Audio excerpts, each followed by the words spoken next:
আল্লাহ বলেন ইন্নাল্লাযীনা ক্বালু রাব্বুনাল্লাহ।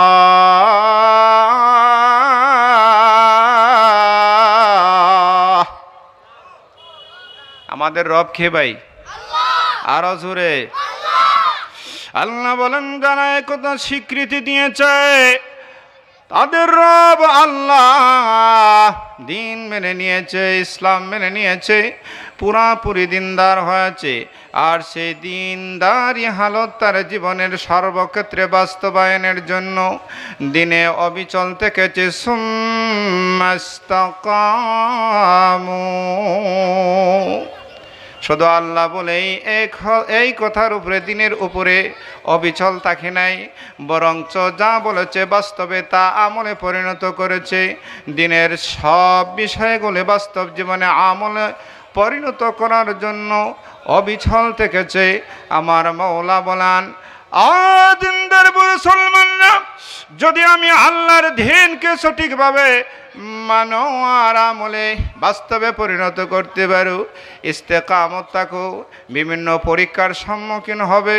ওই পরীক্ষার সম্মুখীন হলে বোঝা যাবে ইস্তেকামতের দরজা কে কতটুকু তোমরা অবিচল থাকতে পেরেছো।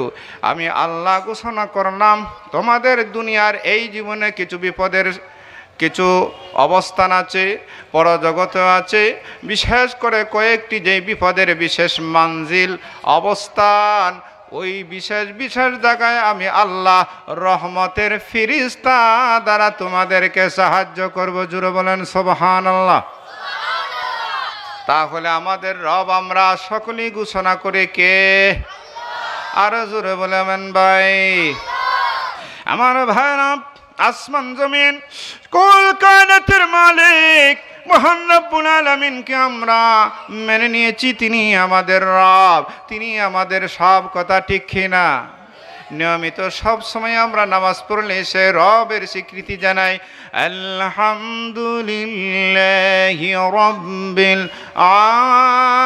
আলামিন। কথা ঠিক কিনা? আরো জোরে বলেন।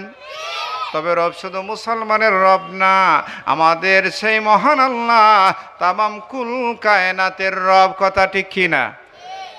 কথা বলার সুযোগ নাই, লম্বা হয়ে যাবে।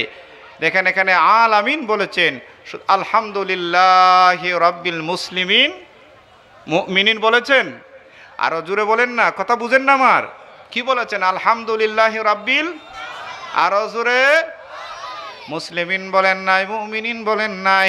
তাহলে বোঝা গেল এই পৃথিবীর অমুসলিম কুফরি সম্প্রদায় তারা যদি জীবনের যে কোনো একটা পর্যায়ে সেই মহান রব্বুল আলামিনকে রব হিসাবে সর্বক্ষেত্রে দিনদার হইয়া, দিনকে তার জীবনের মধ্যে ফিট করিয়া দিনের দৃঢ়তা যদি অর্জন করতে পারে, আল্লাহর নবীর ঘোষণা, আলী ইসলাম ইয়ানহাদিমু মান কানা কাবলাহু।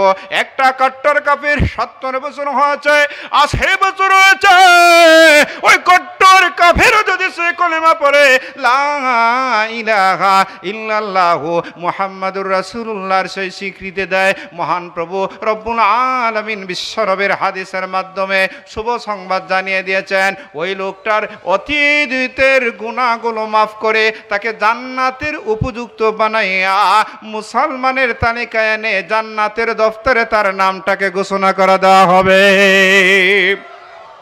আমার বন্ধুরা, শুধু তাই নয়, পৃথিবীতে ঈমান যারা এনেছে, দিনদারি হালত তার জীবনে যে বাস্তবায়ন করতে যায়, তার জন্য অবিচল থাকার নির্দেশ মহান রব্বুল আলামিন আমাদের কি শুধু বলেন নাই, আমাদের নবী বিশ্ব নবী রহমাতুল লিল আলামিনকে পর্যন্ত বলা হয়েছে সূরা হুদে, ফাস্তাকিম কামা উমিরতা। কোরআনে আছে না নাই? ওগো নবীজি, দিনকে পালনের ক্ষেত্রে দৃঢ়তা অবিচল অবলম্বন করতে হবে। এই জন্য মুসলমান ভাইরা, দিন যেখানে পালনের কথা এসেছে, দিনকে যেখানে মানার কথা এসেছে, সেখানে ইস্তেকামতের কথা। এই জন্য মহান রব্বুল আলামিন সেখানে ইত্তেসাল করেছেন, সেখানে সাথে সংযোগ দিয়েছেন। ও আমার ভাইরা, কেবলমাত্র আমি মুসলমান হইলাম মুখে বললে হবে না। কথা ঠিক কিনা? কোরআনে অন্য জায়গায় আল্লাহ বলেছেন ওয়ালাকিন কুলু আসলামনা, আমি ইমানদার হয়েছে এই বলে আমার কাজ আমার শেষ নাই, বরঞ্চ আল্লাহ রাব্বুল আলামিনকে যে আমি মানলাম, মহান রাব্বুল আলামিনের দিন আমার বাস্তব জীবনে আমলে পরিণত করতে হবে, আমাকে পরিপূর্ণ মুসলমান হতে হবে, পরিপূর্ণ দিনদার হতে হবে। পরিপূর্ণ দিনদার যদি না হতে পারি আমার ভাইরা, অর্ধ এরকম পঙ্গু মুসলমানের দাম আল্লাহর দরবারে নাই। কথা ঠিক না বে ঠিক? আরো জোরে বলেন ঠিক কি না? সেই জন্য মুসলমান হতে হবে 100% মুসলমান। কথা ঠিক কি না? আরো জোরে বলেন। এই বাংলার জমিনে শাহজালাল শাহপরাণের সেই সুখ্যাতিয়ার স্মৃতি বিজড়িত আধ্যাত্মিক এই রাজধানীকে বলা হয়, আপনারা জানেন 100% মুসলমান ছিলেন। এই 100% মুসলমানের সেই 360 আউলিয়ার সেই আধ্যাত্মিক রাহবর শাহজালাল মুজাররদে ইয়ামানি রহমতুল্লাহি আলাইহি এখানে গৌরগম্ভীরের সাথে যেই ফাইট করেছেন, পরিপূর্ণ দিন কার মধ্যে আছে, তিনি একটি বিশেষ একটি গুণে গুণান্বিত হওয়ার জন্য তিনি বলেছিলেন, এমন একজন লোক আমি চাই যার বিশেষ কয়েকটি গুণ আছে। এর মধ্যে একটি হলো সে বালিগ হওয়ার পরে যে কোনো দিন নামাজ, ফরজ নামাজ কজা করে নাই। স্মরণ রাখবেন, 1 নম্বর গুণ বালিগ হওয়ার পরে, জুড়ে বলেন, বালিগ হওয়ার পরে ফরজ নামাজ তরক করি নাই। নাম্বার 2 তাহাজ্জুদের নামাজ যার জীবনে মিস্টেক হয় নাই।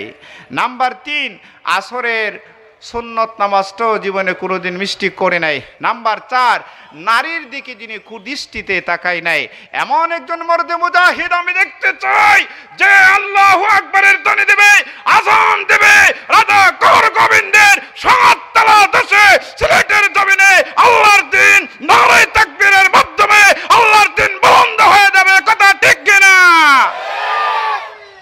ইসলামের ইতিহাসে পাওয়া যায়, কেউ কেউ বলেছেন শাহসট, কেউ বলেছেন শাহ নাসিরউদ্দিন সিপাহ সালার রহমতুল্লাহি আলাইহি বলেছিলেন এই গুণগুলো আমার মধ্যে রয়েছে। জোরে বলেন সুবহানাল্লাহ।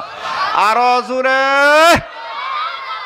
আমার বন্ধুরা, শাহ নাসিরউদ্দিন সিপাহ সালার রহমতুল্লাহি আলাইহি যখন নাজান শুরু করে দিন আল্লাহু আকবার, আল্লাহু আকবার, সেই রাজা গৌর গোবিন্দের সিলেটের সবচেয়ে বড় জালেম মুসলমানকে দুনিয়া থেকে মূল শিকড় উপড়ে দেওয়ার জন্য যে অপচেষ্টা করেছিল, আমার বন্ধুরা, গাজী বুরহানুদ্দিন রহমতুল্লাহি আলাইহির সেই সুযোগ্য সন্তান গুলজারকে যে হত্যা করেছিল, নবীজির সুন্নত কেন আকিকা করা হইল? ও বন্ধুরা আমার, শাহজালাল মুজাররদে ইয়ামানি রহমতুল্লাহি আলাইহির নির্দেশে নাসিরউদ্দিন সিপাহ সালার রহমতুল্লাহি আলাইহি সিলেটের এই জমিনে যখন আল্লাহু আকবারের ধ্বনি, আল্লাহু আকবারের নাম যখন উচ্চারণ করতে লাগলেন, এক এক করে 60টি সেই তালা দালান বিধ্বস্ত হইয়া আল্লাহর দিন সিলেটের জমিনে বুলন্দ হয়েছে। কথা ঠিক কিনা? আরো জোরে বলেন ঠিক কিনা? তাহলে আমাদেরকে অর্ধ মুসলমান, পঙ্গু মুসলমান না পূর্ণাঙ্গ মুসলমান হতে হবে? আরো জোরে বলেন, আরো জোরে। আমার আল্লাহ ঘোষণা করেন এই জন্য, ইন্নাল্লাযীনা ক্বালু রাব্বুনাল্লাহু সুম্মা ইসতাকামু। আমার ভাইরা, আল্লাহর দিনকে যারা মেনে নিয়েছে, আল্লাহকে যারা রব হিসাবে সার্বিক সেই দিন জীবন ব্যবস্থাকে যারা মেনে নিয়েছে, ইসলামী সার্বজনীন জীবন ব্যবস্থা, ওই জীবন ব্যবস্থার জন্য দিনকে যারা মেনে নিয়েছে, আমার প্রভু মহান রব্বুল আলামিন এই দুনিয়ার জগতে পরীক্ষার সম্মুখীন করবেন কিনা? আরো জোরে বলেন, পরীক্ষার সম্মুখীন করবেন। ওই পরীক্ষাতে যারা দৃঢ়তার সহিত অবিচলের মাধ্যমে দিনকে যারা প্রতিষ্ঠিত করেছে, তারাই মহান রব্বুল আলামিনের কুদরতি সাহায্য অতীতে পেয়েছে, এখনো পাবে, ভবিষ্যতেও পাবে। কথা ঠিক কিনা? আরো জোরে বলেন। উদাহরণস্বরূপ ছোট্ট একটা ঘটনা কিচ্ছা শোনাইব, সুবিধা হইব আপনার। নবী আকরাম সাল্লাল্লাহু আলাইহি ওয়াসাল্লামের একজন সাহাবী হযরত খুবাইব রাদিয়াল্লাহু তাআলা আনহু। হয়তো আপনারা নাম শুনেছেন, অনেক লম্বা চড়া কথা। কারি সাহেবদের মধ্যে অন্যতম একজন সাহাবায়ে কেরামের প্রশিক্ষণপ্রাপ্ত সেই কারি হযরত খুবাইব রাদিয়াল্লাহু তাআলা আনহুকে প্রস্তাব দিয়ে নিয়েছিল তানিম গোত্রের লোকেরা, অগণবীজি আমরা মুসলমান হয়েছি, কোরআন শিক্ষার জন্য আমাদেরকে একজন কারি সাহাব আপনি দিন, প্রশিক্ষণপ্রাপ্ত এবং যার মস্ক খুব ভালো, আমরা কোরআন শিক্ষা করব, দিন শিক্ষা গ্রহণ করব। কিন্তু কথা সত্য মতলব খারাপ, কথা সত্য মতলব বলছে কথা সঠিকই, কিন্তু এর পিছনে অনেক মারাত্মক ষড়যন্ত্র রয়েছে। জুরু বলেন নাউজুবিল্লাহ। ষড়যন্ত্রটা হলো ওনাকে তাদের কাছে নিয়ে ওনাকে ফাঁসি মঞ্চে ফাঁসির কাস্টে দাঁড় করে ওনাকে হত্যার ষড়যন্ত্র করেছিল। কথাগুলা কি একটু আপনাদের কাছে মনোভূত হয়? আমি যা বলি শুনতে অসুবিধা হয়? আলহামদুলিল্লাহ, সুন্দর হয়ে বসতেছেন আমাদের মেহমান, শ্রদ্ধেয় মেহমান।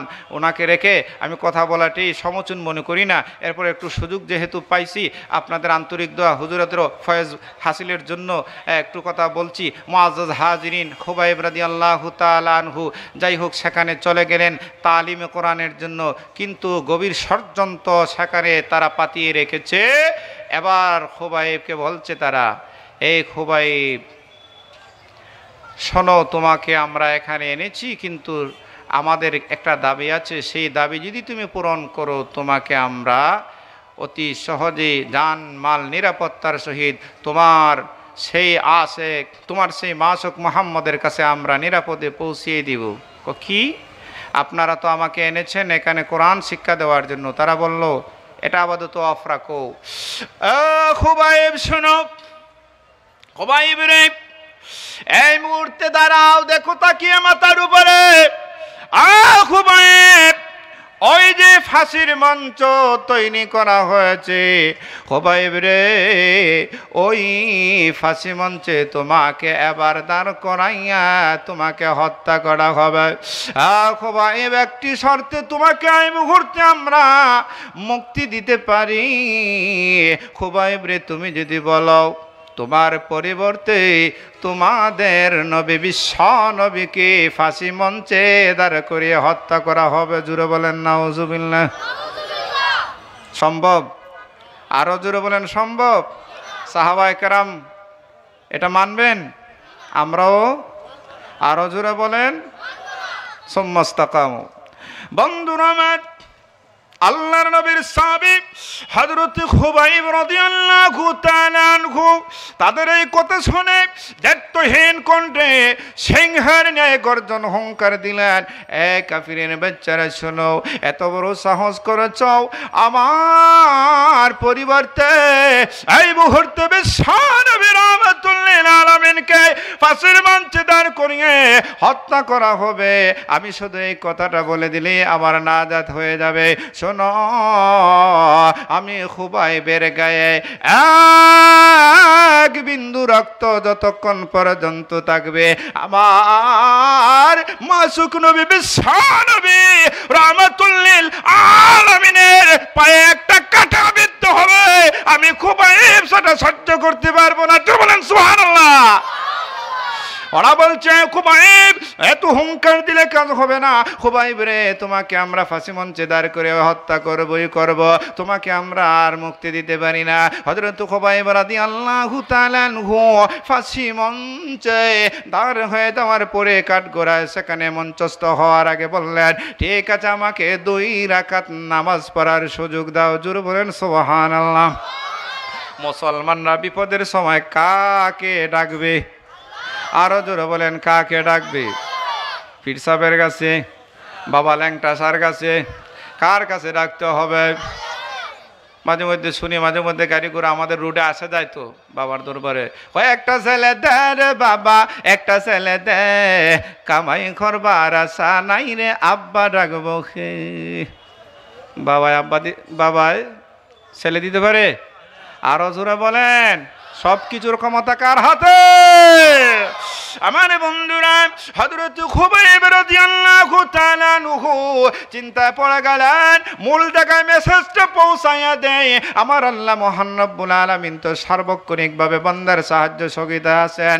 আমার আল্লাহর কাছে আমি একটু সহযোগিতা কামনা করি। আল্লাহ রব্বুল আলামিনের দরবারে তাকবীরে তাহরিমা বলিয়া নামাজ শুরু করে দিয়েছে। আল্লাহু আকবার। এত নামাজ, মুহাব্বতের নামাজ, জীবনের শেষ পর্যায়ের ইবাদত, শেষ পর্যায়ের নামাজ। বন্ধুরা আমার, বান্দা যখন আসলে খুলেছে নিয়তে একমাত্র মহান রব্বুল আলামিনকে রাজি আর সন্তুষ্ট করার জন্য তাকবীরে তাহরিমা দিয়ে আল্লাহর দরবারে যখন দাঁড়িয়ে যায়, মহান রব্বুল আলামিন দাঁড়ানো অবস্থায় বান্দার উপরে মেঘ আর বৃষ্টির মতো রহমত নাজিল করতে থাকেন। জোরে বলেন সুবহানাল্লাহ। বন্ধুরা আমার, ওই দিকে কাফিররা বলছে যে খুবাইব রে, তাড়াতাড়ি নামাজ শেষ করো, নামাজে তোমাকে আজকে আমাদের হাত থেকে ফাঁসি থেকে বাঁচাতে পারবে না। খুবাইব রাদিয়াল্লাহু তাআলা আনহু নামাজ শেষ করলেন। সালাম দিয়ে নামাজ শেষ করার পরে ওরা এবার বলতেছে, খুবাইব রেডি হয়ে যাও, তোমাকে এই মুহূর্তে গলার মধ্যে রশি বাঁধিয়া তোমাকে ফাঁসির মঞ্চে দাঁড় করে তোমাকে হত্যা করা হবে। হযরত খুবাইব রাদিয়াল্লাহু তাআলা আনহু ফাঁসির মঞ্চে দাঁড়ানোর আগে তিনি শহীদ হয়ে যাবেন। এই অবস্থায় মনের মধ্যে একটা তামান্না আসলো, আহারে আমি তো দুনিয়া থেকে বিদায় হয়ে যাব, আমার নবী বিশ্ব নবী রাহমাতুল লিল আলামিনের দরবারে আমি একটা সালাম দিতে চাই। আমার আল্লাহ ইচ্ছা করলে এই প্রযুক্তি সেই মহান রব্বুল আলামিন ডাউনলোড বানাইয়া আমার নবী রহমতে আলমের কাছে আমার সালামটা পৌঁছে দিতে পারেন। ওই ক্ষমতা আল্লাহর আছে না নাই? আরো জোরে বলেন, আছে না নাই? কবির ভাষায় সুন্দর করে ওনার মনের আবেগটা পেশ করেছেন। শুনাইতাম নি আপনারা রে? শুনতে আগ্রহ আছেন আপনারা? অনেক ভাইরা দাঁড়িয়ে আছেন, আলহামদুলিল্লাহ। মাহফিল কানা কানা ভরপুর হয়ে যাচ্ছে। নির্দিষ্ট সময়ে হযরত বয়ান করবেন। মেহেরবানি করে আপনারা একটু বসলে আরো সুন্দর হয়। বসতে রাজি ভাই? বসতে রাজি ভাই? একটু মেহেরবানি করে বসেন, মাহফিল সৌন্দর্য আরো বৃদ্ধি পাবে। আল্লাহ আমাদের সকলকে শান্ত সুশৃঙ্খলভাবে মাহফিলের আদব কায়দা রক্ষা করার তৌফিক দান করুন। সকলে বলুন আমিন। আমরা অল্প কিছু সময় একটু মেহনত করি, একটু হকরত করি, বরকত হবে। একটু পিছনে, সামনে যারা আছেন আরেকটু সামনে অগ্রসর হন, পিছনে যারা আছেন একটু হরকত করে সামনে অগ্রসর হন। একটু জিকির পড়ি, লা ইলাহা ইল্লাল্লাহ, লা ইলাহা ইল্লাল্লাহ, লা ইলাহা ইল্লাল্লাহ। জোরে জোরে, লা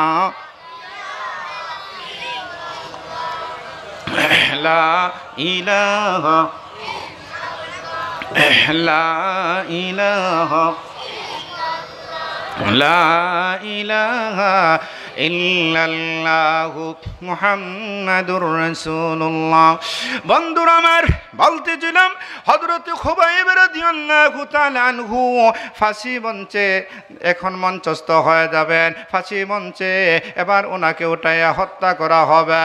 আল্লাহর নবীর কেমন আছে, কেমন প্রেমিক দেখেন, নবীর জন্য, ইসলামের জন্য কিভাবে জান দিতে রাজি সাহাবায়ে কেরাম। আমার বন্ধুরা, আল্লাহ বলেছেন, ইন্নাল্লাযীনা ক্বালু রাব্বুনাল্লাহ। আওয়াজ দিয়ে বলেন, আমাদের আল্লাহ কে ভাই? আমাদের রব কে ভাই? হযরত খুবাইব রাদিয়াল্লাহু তাআলা আনহু ফাঁসির মঞ্চের মধ্যে দাঁড়ানোর আগে জীবনের শেষ অন্তিম সজ্জায় অন্তিম সময়ে হযরত খুবাইব রাদিয়াল্লাহু তাআলা আনহু এবার নবীজির দরবারে যে সালামটি পেশ করেছিলেন, তার অবস্থা বিশ্ব নবী রাহমাতুল লিল আলামিনের দরবারে পেশ করেছিলেন।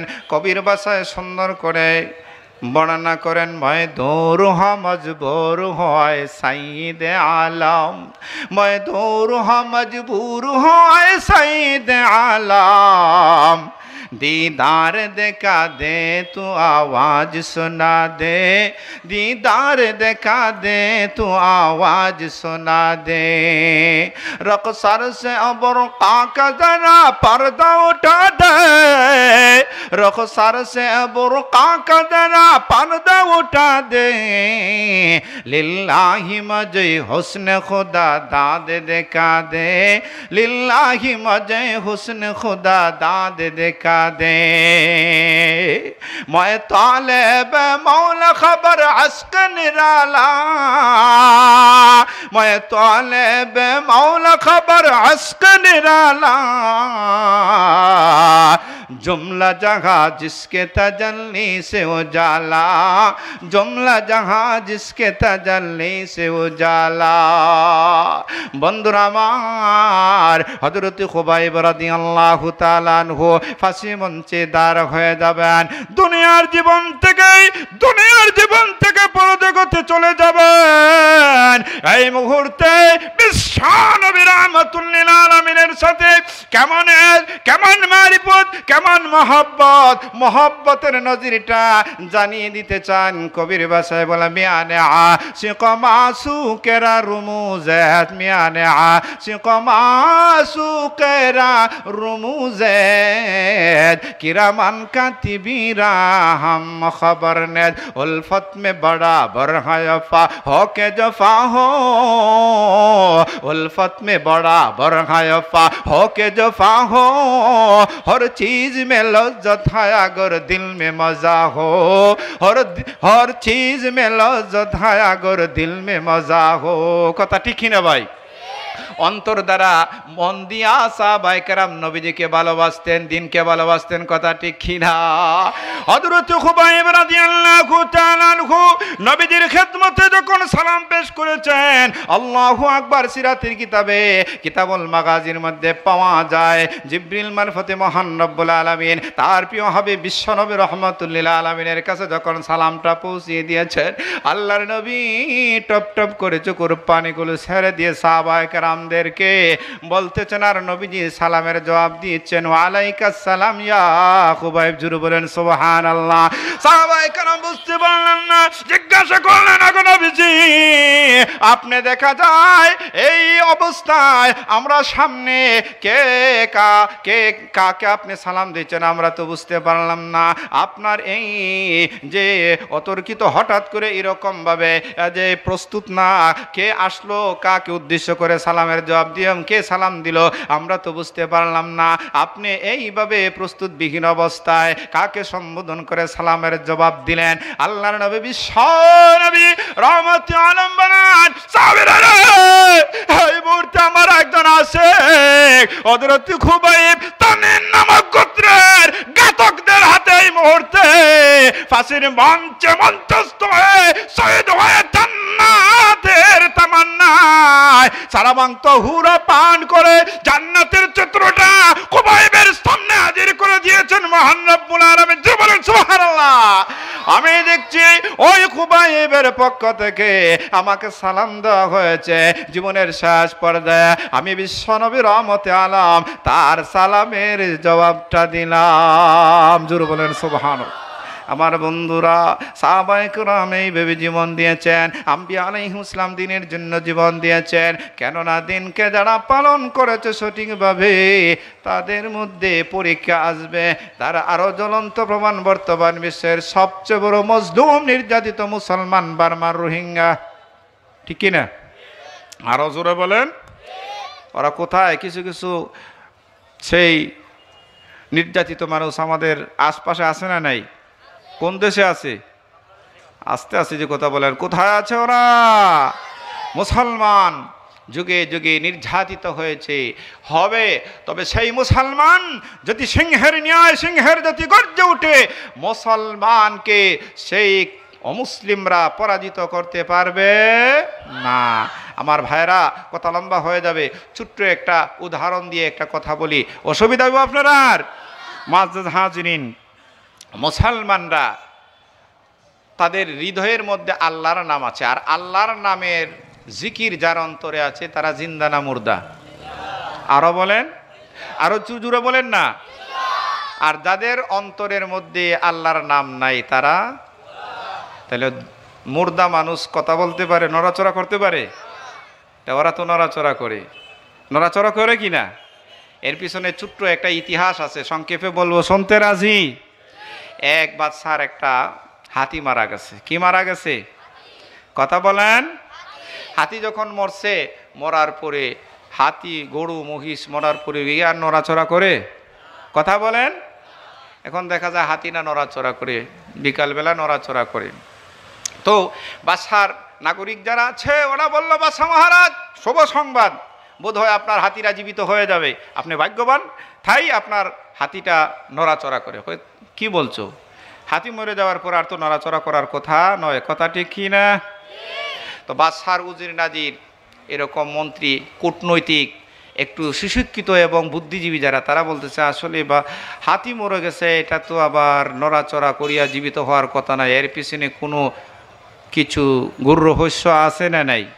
আরো জোরে বলেন, আরো জোরে বলেন না, আছে যে কিভাবে বের করা যায়? তো মন্ত্রীরা বলতেছে, বাদশা মহারাজ আসলে এখানে কি আছে এটার স্বরূপ উদ্ঘাটন করতে হবে, আপনি আমাদেরকে বেশি না এক ঠিন ঘি আর এক ঠিন তেল দিয়ে কয়েকজন আপনার নাগরিকের মধ্যে যারা লেবার ওদেরকে দিবেন, আমি কাজ করব। কি করবা? আরে আগে আপনি তেল আর ঘির ব্যবস্থা করে দিন।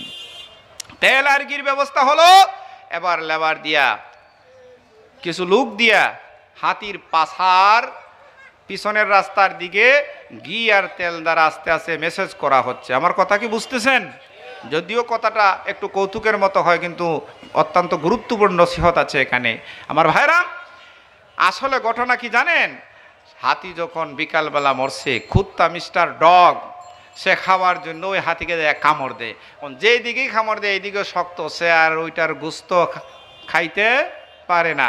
হঠাৎ করে পিছনের দিকে যখন কামড় দিছে, গুথা মারছে, এখন গুথা মারার সাথে সাথে ওই হাতির পাছার দিকে যে পিছনের রাস্তা মরে যাওয়ার পরে এটা ঢিলা হয়ে গেছে। তো এই এয়ার কন্ডিশন রাস্তা, বাইপাস রাস্তা, তামাবিল এই হাইওয়ে রাস্তা পাইয়া ভিতরে ঢুকছে, ঢুকিয়া সারা রাত খাইছে।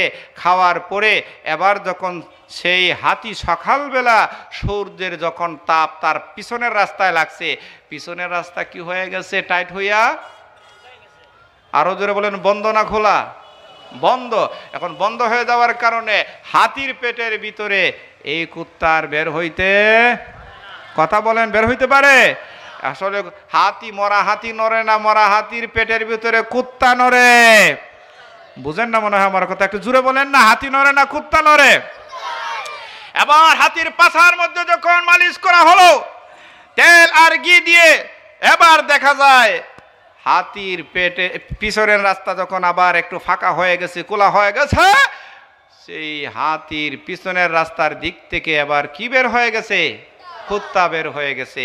আমার ভাইয়েরা, অমুসলিমরা, কাফিররা যতই মুসলমানের বিরোধিতা করুক না কেন, ওদের অস্ত্র শস্ত্র জরমল তাই থাকুক না কেন, ওরা নড়াচড়া করছে ওই মরা হাতির মতোই, কথা ঠিক কি না? মুসলমানরা, ওলামায়ে কেরাম সহ তাম পৃথিবীর মুসলমানরা ঐক্যবদ্ধ হয়ে মুসলমানরা যখন দিনকে সঠিকভাবে বুলন্দ করার দীপ্ত শপথ নিবে আর কাজ করবে, ঠিক তদ্রূপ একদিন না একদিন মরা হাতির সেই নড়া কুকুরটা বের হয়ে মুসলমানরাই পৃথিবীতে খুদাই রাজ, কোরআনের রাজ কায়েম করতে সক্ষম হবে, কথা ঠিক কি না? তবে সুম্মাস্তাকামু, পরীক্ষা আসবে, সেখানে দৃঢ়তার সহিত দিনের কাজ করতে হবে, কথা ঠিক কি না? আরো জোরে বলেন। বন্ধুরা আমার, আজ মুসলমানরা কতটুকু বিভিন্ন দুনিয়ার জগতের এই পেরেশানি আর দুনিয়ার এই চাকচুক্যের মধ্যে পড়ে পরকালকে বলে গেছে, দিনকে বলে গেছে। তানবী রহমতুল্লাহি আলাইহি একটা উদাহরণ দিয়ে বুঝান। তানবী রহমতুল্লাহি আলাইহি ওয়াজ করেন, নতুন বধূ ঘরে আসছে। এখন যেই হাজবেন্ড, স্বামী শুধু প্রস্রাব করে, কি করে? প্রস্রাব করে। প্রস্রাব করার পরে নতুন বধূ ঘরে আসছে, তো এখন বেগমও এটা পরিষ্কার না করে পারে না। প্রতিদিন প্রস্রাবটা ধোয়, পরিষ্কার করে, কিন্তু আর সহ্য হয় না। জিজ্ঞাসা করে, স্বামী আমার কেন আপনি প্রস্রাব করেন? ব্যাপারটা তো বুঝতে পারি না। এই আসল কথা বললে তো খুব একটা মজার ব্যাপার। ও কি হয়েছে? আমার কাছে এত সুন্দর টাইলস আর উন্নত ধরনের দালান কোঠা আর উন্নত ধরনের ব্যবস্থাপনার মধ্যে আমাকে নিয়ে যায় আর বলে এই জায়গায় তুমি প্রস্রাব করো, তো সম্ভবত এটা মিস্টার ইবলিস হবে।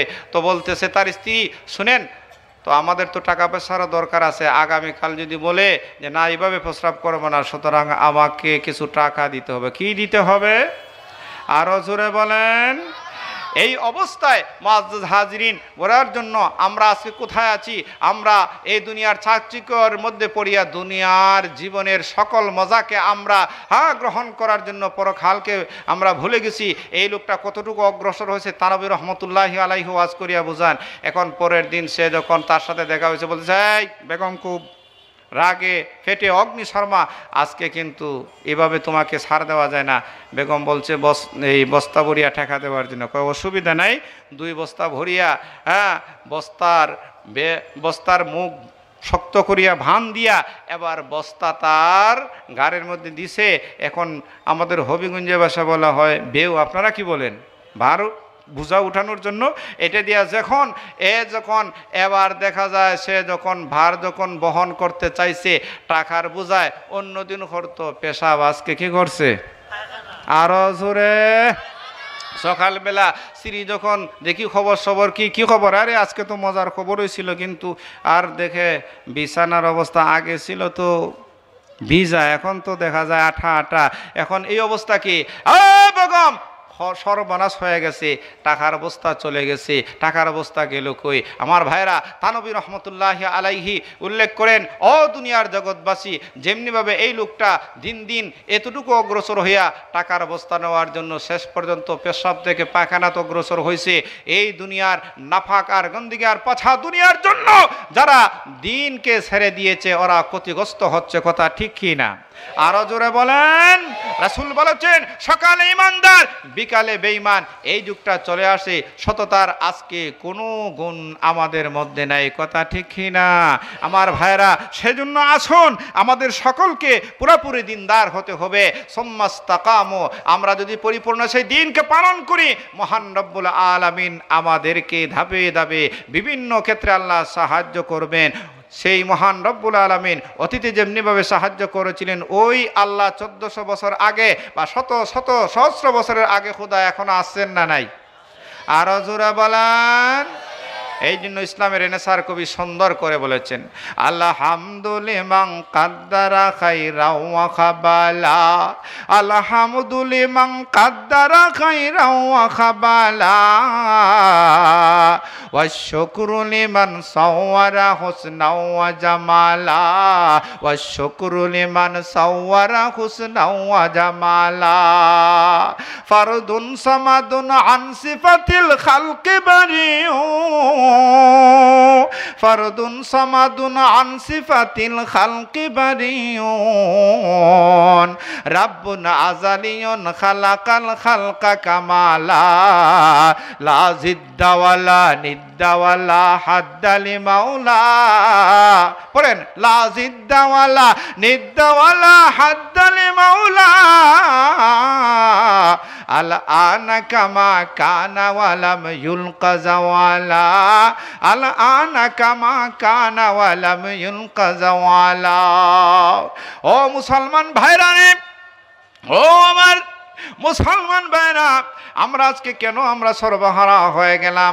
রোহিঙ্গাদেরকে পিটাইয়া বাংলাদেশে পাঠাইছে, আমাদের অবস্থা কেমন হয়ে যাবে জানি না অদূর ভবিষ্যৎ। বন্ধুরা আমার, দিনকে সঠিকভাবে আমাদের জীবনে বাস্তবায়ন যদি আমরা না করি, আল্লাহর সাহায্য আসবে না গজব আসবে, রহমত আমাদের জন্য আসবে না গজব আসবে।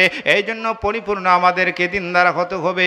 লক্ষ্য করে দেখবেন, জুম্মার নামাজে জুম্মার দিন কত মুসল্লির আলহামদুলিল্লাহ সবাই 2 তলা 3 তলা 4 তলা মসজিদ হলে ভরপুর হয়ে যায়। ফজরের ওয়াক্ত দেখা যায় 3-4 কাতার মুসল্লি পাওয়া যায় না। কথা ঠিক কি না? আরো জোরে বলেন ঠিক কি না? আমরা কতটুকু আমরা দিনের উপরে আছি চিন্তা করি। বন্ধু আমার, এই দিনকে সঠিকভাবে বাস্তবায়ন করে আর যখন কঠিন সেই মঞ্জিল অবস্থানের দিকে যখন আমরা অগ্রসর হয়ে যাব, মহান রব্বুল আলামিন সাথে বলছেন, তাতানাজ্জালু আলাইহিমুল মালাইকা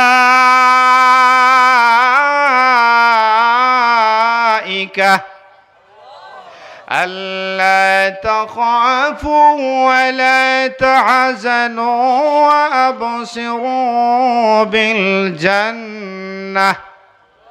وأبصروا بالجنة التي كنتم توعدون